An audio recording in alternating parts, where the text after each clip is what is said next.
Yo mga idol, kamusta? Sports Talk PH nga pala. Ang malaking pasabog, pag-usapan natin yan mga idol. Ngunit bago ang lahat ay huwag kakalimutang mag-subscribe at i-click ang notification bell button for more sports talk.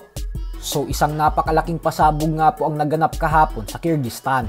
Ito po ay dahil ang buong inaakala ng lahat ay hindi na matutuloy ang mega showdown sa pagitan ni General Casimero at ng Meksikanong si Luis Neri nang dahil sa hindi inaasahang pagkatalong nalasap ng angas ng Pinas sa kamay ng Hapon na si Kyonosuke Kameda.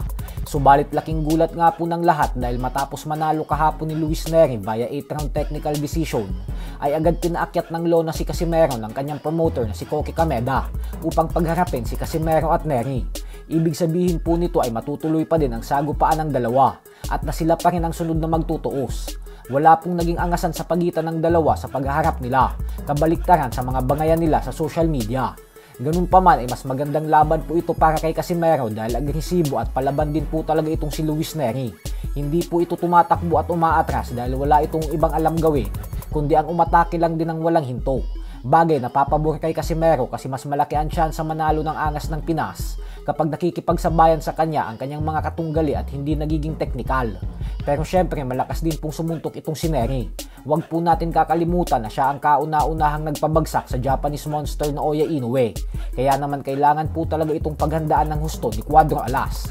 Kailangang magkaroon ng malaking pagbabago sa training camp niya upang masigurado na mag-improve ang kanyang stamina at syempre hindi magkaroon ng problema sa timbangan. Ano to? Go! Patay na!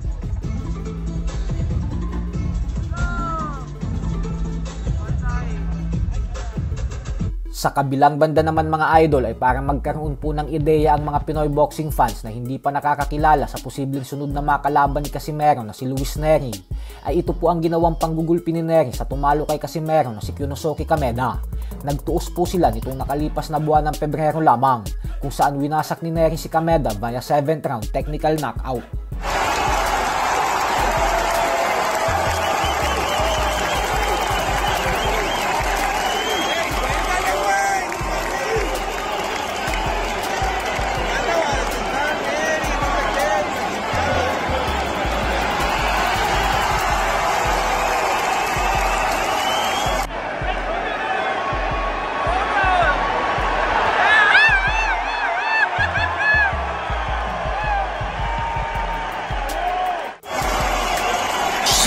Sports Talk PH, kakaiba ang laban ng mga Pinoy. Lakas at dedikasyon ng aros na tinuon. Kamaong nagbabaga, ang sayo ay babaon.